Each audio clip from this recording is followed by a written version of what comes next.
As a lawyer with the Liberty Council, which is supporting Justina Pelletier and her family in a horrific battle that was brought to my attention by a caller last week and an email I received very, very early this morning from Glenn Beck, and the Blaze has been covering this, and I thought it was time that we jump in. Matt Staver, how are you, sir? Very good. Good to be with you this evening. All right. Tell everybody concisely who this young lady is, what's happening to the family, and where the situation is right now. Well, 14 months ago, Justina, who is the youngest of three daughters, was ice skating, and she got the flu in February of 2013. She was under the treatment of Dr. Corson from Tufts Medical Center, a very reputable institution. He advised the family to take her to Boston Children's Hospital, and so they did, because there was a gastroenterologist who had just gone there from Tufts, and that was a doctor who had seen her before. So they took her there. They never got a chance to see Dr. Flores, the gastroenterologist, a brand new doctor, 7 months out of medical school. Disagreed with the diagnosis, did not contact the treating physician, brought in another psychologist from Boston Children's. After 25 minutes, that doctor then said, it's somatoform disorder. It's a mental condition rather than a physical condition. And here's the new treatment plan to the parents. We're going to discontinue all medical, all medications, no second opinions, and you can't talk about any medical in the presence of your daughter. Please sign this. And they said, no, thank you. We'd like to check our daughter out and go back to Tufts. And that's when they called in DCF, the Department of Children and Families. And DCF took custody of this girl, now 15 years of age, and that was 14 months ago. And she hasn't had hardly any medical treatment in the 14 months. She's had no education, no access to clergy or religious services. And she only now gets to see her parents 1 hour a week in supervised visitations with the presence of DCF workers. This is an unbelievable situation where the family was actually following the advice of expert medicals, testimony, and physicians at Tufts Medical Center. And some new doctor at Boston Children disagreed. And when the parents wouldn't listen to that new diagnosis, wanted to go back to the experts that were doing good for her, keeping her healthy and keeping her well, that's when they called in the Department of Children and Families. And for that reason and that reason alone, DCF took this child. They took the child, and this doctor would not allow a second opinion?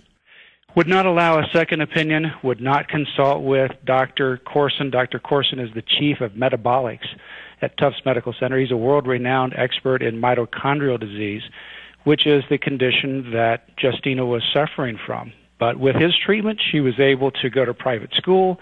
She was competing in athletics. She was in ice skating competitions. But when she got this flu-like symptom, she couldn't eat for about a week, and that's when he advised the family to go to Boston Children's Hospital. And that's when their nightmare began 14 months ago. Now, this wound up in front of a judge, correct?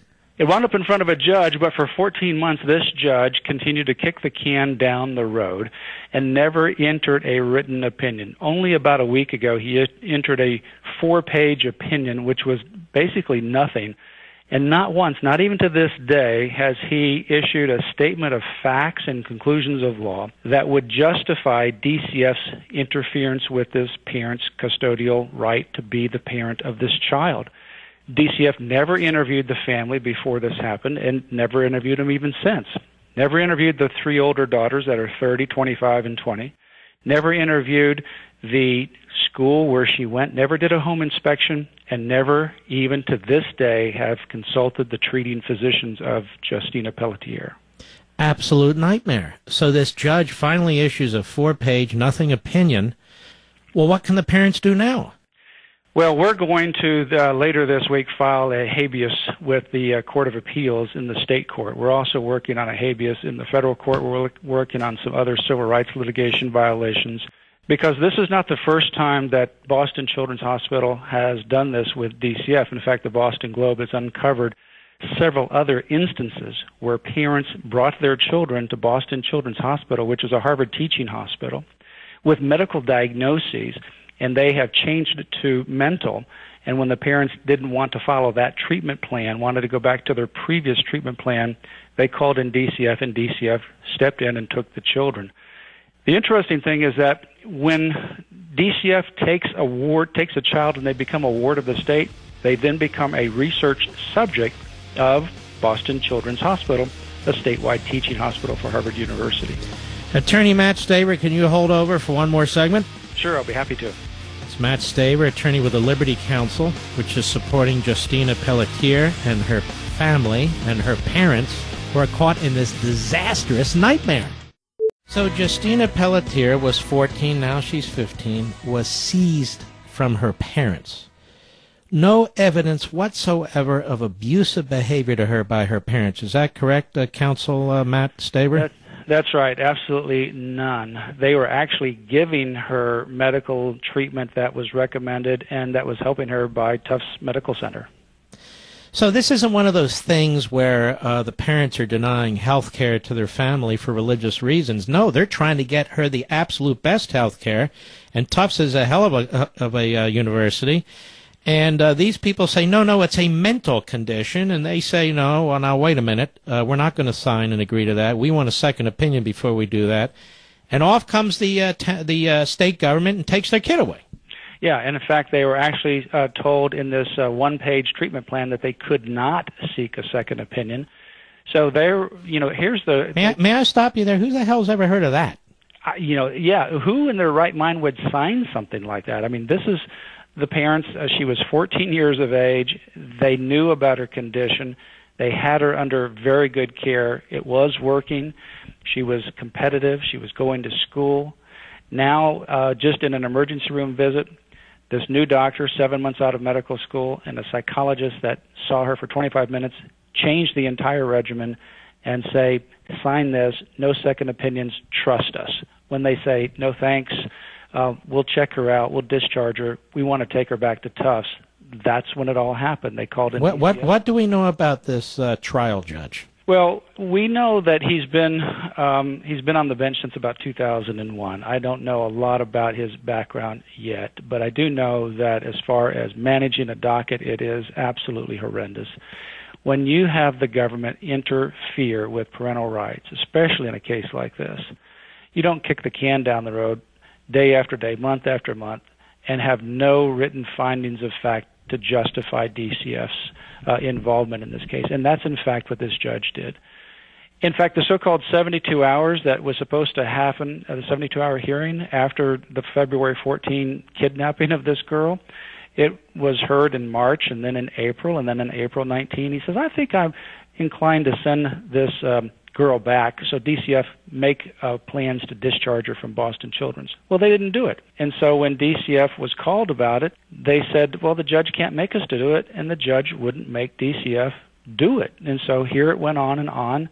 Finally, DCF got a gag order against the parents. They didn't want them talking to the media. And that was in effect until February, and that's when we came on. Let me stop there. Why? They did not want this to go out to the media at all. But that's not good enough. No, I know. And so we got involved in February, and we got that removed in 4 days after we got on the case. But here also, even during the 1-hour visitations that are supervised, the parents are forbidden by DCF from taking any photographs of their daughters because they don't want photographs of Justina going into the public. And when you see her deteriorated condition from January where she was figure skating to now being in a wheelchair, losing her hair, very weak, can't walk, is going downhill because she's not getting the kind of medical treatment that she needs. There's got to be something else here that can be done. It is outrageous. You know, when we first got onto this case, the natural question that we had is the question everybody else has. Is there something else going on? And there's nothing else going on. It's DCF and Boston Children's Hospital. This is DCF that has had 94 children die in its custody in the last few years.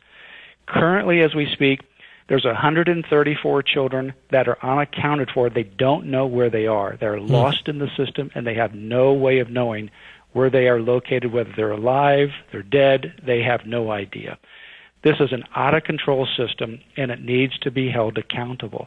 The governor of Massachusetts could really put some pressure on DCF and turn this around in a moment. In fact, the director of DCF has offered the resignation, and the governor has refused to accept the resignation of the DCF director of the Commonwealth of Massachusetts. So this can be done from both a political standpoint. It can be brought because they circle the wagons. You know, they get their back up, and then suddenly the bureaucracy, it's It's you're with us or against us. That's exactly right. And this could be brought to an end politically. It could be brought to an end legally. We're working on the legal side, but I think politically this could simply stop. And if it doesn't stop, Justina's not the last tragedy. And in fact, we're just praying and hoping and working diligently that we can get her out of DCF's custody before she dies. She is going downhill. And it is a shame to see the before and after picture of her in January of 2013 versus now 14 months later. What does the doctor at Tufts think about all this? Has anybody gotten back to him? Oh, yeah. The doctor at Tufts, Dr. Corson, is just anxious to see her. He is very disturbed about DCF's stiff arm. Can't you try and get an order to at least do that? Well, we actually got an order about 3 weeks ago. After we got on the case, about 1 week later, we got DCF to agree to allow her to go to Tufts Medical Center. We got an order signed by the judge a week after we got on the case. And now DCF says, no, we're not going to do it. We're dragging... What the hell is wrong with this judge? Doesn't he enforce his damn orders? No, and so we're going back before the judge. We've actually filed a motion to hold DCF in contempt, and the judge, he'll have a hearing, and he'll say, I'm going to take it under advisement. And he takes it under advisement, and he doesn't do any written orders. That's why we're going up to the appellate court quickly this week to get it out of this judge's jurisdiction because... Well, but you're going to look at federal habeas, too, you said, right? We're looking at federal habeas as well as the state habeas, and then also some federal civil rights violations as well. Do you, other than your wonderful group, Liberty Council, are there any other groups, any civil rights groups getting behind this? Well, recently, even Alan Dershowitz, when he heard about this, he has offered his services on here, and I think we're going to be reaching out to him and to other organizations and people and attorneys, and we've been contacting others in various expert fields, and we're going to put a full court press on this because what this family has gone through, I mean, they've been pushed to the verge of bankruptcy. They live in a nice house. They have a very good family. You don't have a divorce, and you don't have an issue between the mom and dad having disagreements over this. This is an intact family, been married for many, many years. 4 great daughters, ranging from 14 to 30. The family love each other. A 92-year-old grandmother who's not been able to see her granddaughter in 14 months. They've not been able to celebrate Christmas and Easter. DCF has refused, this family is Roman Catholic, they've refused to allow a priest to come in to give communion. The terrorists at Guantanamo Bay are treated better than this. Well, in fact, you're not kidding. I mean, the inmates, an incarcerated felon in Massachusetts is guaranteed opportunity to have religious services. They can have some education. They have visitation. They have medical treatment. Justina doesn't have medical treatment, no religious services, no education. She's lost 2 academic years of her career, and she only gets 1 hour of visitation. What's the name of this judge, may I ask? Yeah, Judge Joseph Johnston. Judge Joseph Johnston. And what city is this in? He's a juvenile judge in Boston, Massachusetts. Judge Joseph Johnson or Johnston? Johnston with a S-T-O-N at the end. Mm-hmm. Yeah, I mean, the judge could put this to an end. If he what can people do to help? Well, I think if they we're asking people to contact the governor's office. It doesn't do any good to contact DCF, but certainly I think the governor needs to get involved. He knows Deval about Patrick. This. Yes, Deval Patrick. He needs to get involved, and he could call an end to this immediately. And in fact, there's a number of legislators that are moving forward right now with resolutions and also moving forward with some investigation, but the governor could put an end to this right away. Yeah, well, the governor, if he has the same mentality as his friend Barack, that ain't going to happen. Now, let me ask you this. So you have a website where people can go and sign a petition and support the legal activities and so forth? Yes, they can go to libertycounsel.com. It's C-O-U-N-S-E-O, libertycounsel.com. Or there's also another one, lc.org, either lc.org or libertycounsel.com. And there's a third one, too, and it's freejustina.com. freejustina.com. .com or .org? .com. freejustina.com, libertycounsel.com, and lc.org. Okay, folks. Well, we'll put something up on my social sites. This is an abomination. No wonder Glenn Beck sent me an email and said, you better take a look at this. So I have, and this is a disgrace. You know, you only know, Matt, what possibly could be going on in other states, too. Well, one of the things that we've gotten is a lot of calls and emails from around the country with the very same or very similar situations going on in other states as well.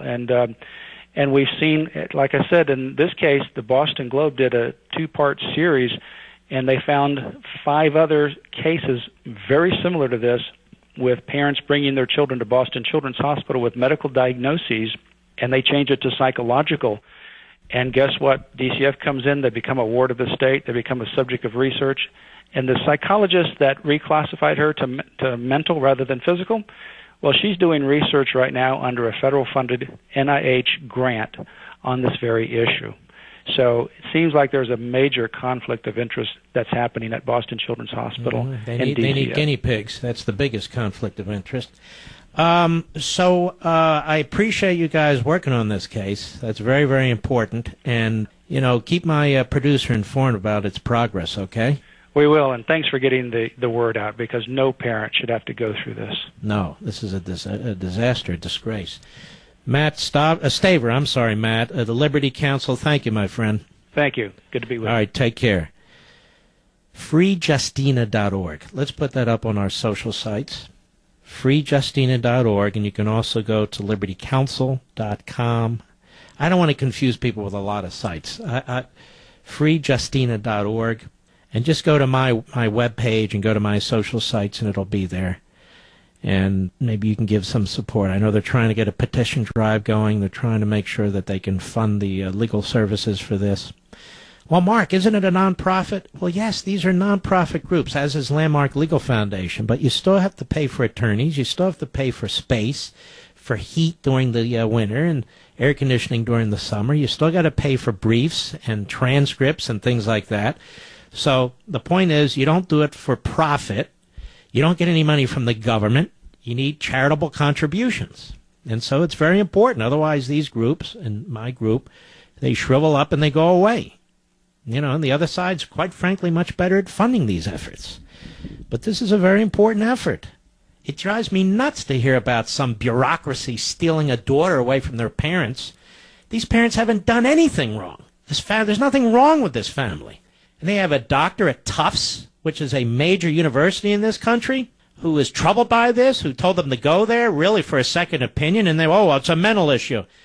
I'm going to tell you a quick story. I know I've got to go to a break, but this is very, very quick. And I won't mention the hospital, but I had stents put in my chest for my heart problems, heart disease. And after I'd had 2 stents put in, my chest kept bothering me, and it kept bothering me, and there were a lot of complications. But to make a long story short, I went into the emergency room of a hospital. And the doctors are there, and I said, my chest is killing me. Something's not right. Then after some tests, the guy says, I think it's psychological. And I just ripped into that guy. I had stents in my chest. The following week, I had a heart attack, because those stents filled up again for the 3rd time. Now, I've also had, almost to a man and woman, except for that particular fellow, wonderful, wonderful, wonderful health care.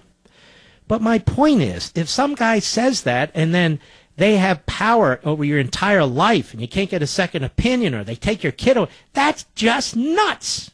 It's crazy. And it's always a fallback position. It must be psychological. No, it's my heart, damn it. No, you never know.